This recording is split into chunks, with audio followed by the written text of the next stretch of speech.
20 जुलाई year 1969 ये वो तारीख है जिस दिन इंसान ने अपने पहले कदम चांद पर रखे थे। नासा के अभियान अपोलो 11 में नील आर्मस्ट्रांग, माइकल कॉलिन और एडविन एल्ड्रिन चांद पर पहुंचे थे। अपोलो 11 अपने 11 यान और 3 यात्रियों को लेकर सवार हुआ था।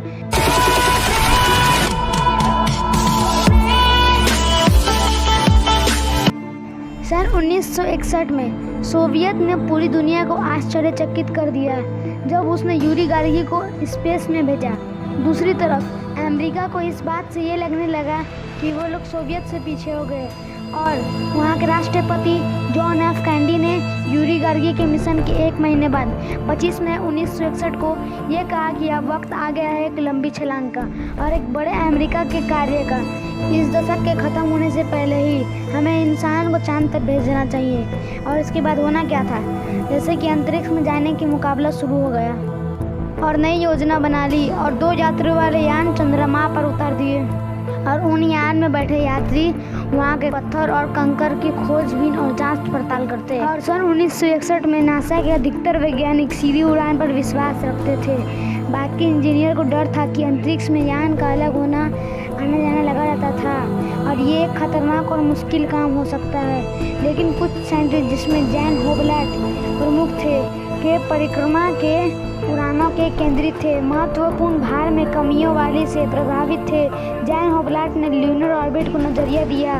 उसने कहा कि और अच्छा होगा कि चंद्रमा के चक्कर लगाए और अंतरिक्ष यान उससे अलग होकर सतह पर लैंड करे। होबलैट के नज़रिए से इस हिसाब में टाइम और फ्यूल दोनों बचेगा।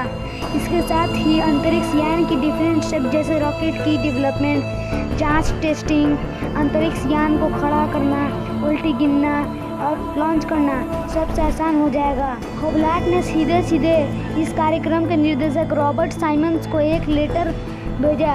उन्होंने इस ऑप्शन के पूरे विचार करने का निर्देश दिया।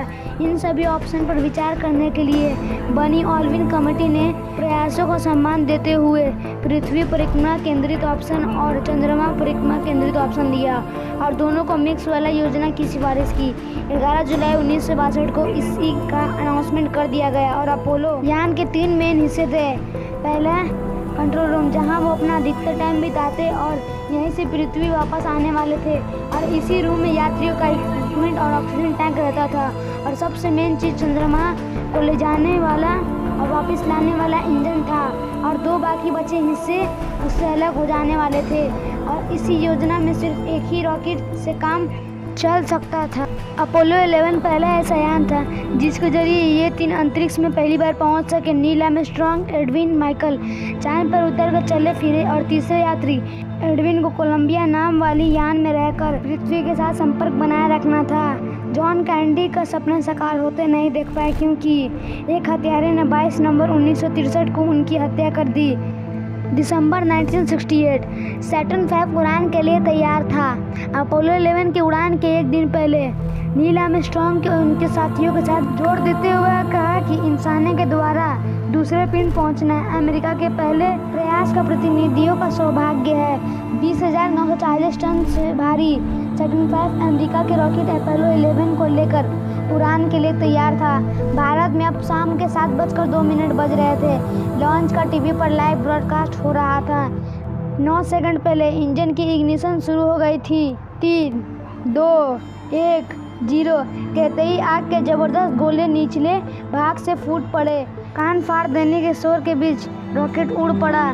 तीसरी इंजन भी अब चालू हो चुकी थी और यान अब 35,000 फुट पर सेकंड के स्पीड पर चल रहा था।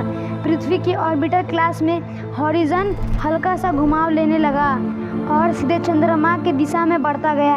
यह घुमाव बढ़ती दिखती गई और एक समय पूरी पृथ्वी दिखाई देने लगी।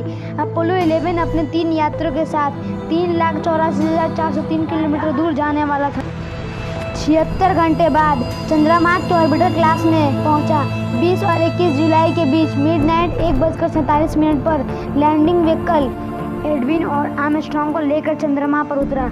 उसके तीसरे यात्री माइकल को परिक्रमा यान कोलंबिया में ही बैठकर पृथ्वी और चंद्रमा रेडियो कांटेक्ट बनाए रखना था। उन मूवमेंट्स में ये कांटेक्ट बहुत ही निर्णायक साबित होते जब समस्या खड़ी हो जाती। अपोलो 11 के साथ भी ऐसा समस्या खड़ी हो गई। जो सारे किए धरे पे पानी फेर सकता था। अंतरिक्ष यात्रियों को कब क्या करना होता है, सबकी बारी बारी एक साथ एक दी जाती है। अपोलो के मुख्य कमांडर वैसे तो बहुत सूझबूझ के साथ काम लेते थे। चंद्रमा पर लैंड करने वाले यान ईगल को कोलंबिया से अलग करने की प्रक्रिया शुरू करनी थी। ईगल को नीचे उतारने के लिए लैंडिंग रडार एक्टिव कर दिया गया।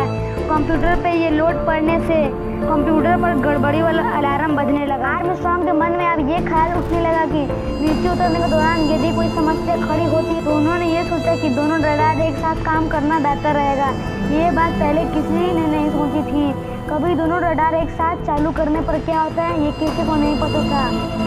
इस विकट स्थिति में आर्मस्ट्रांग ह्यूस्टन के गाइडेंस मिलने के मुताबिक नीचे उतर रहे थे। तो गाइस आज की वीडियो में बस इतना ही। मिलते हैं नेक्स्ट वीडियो में। आशा करता हूँ वीडियो अच्छी लगी होगी। अच्छी लगी है तो please like subscribe and share.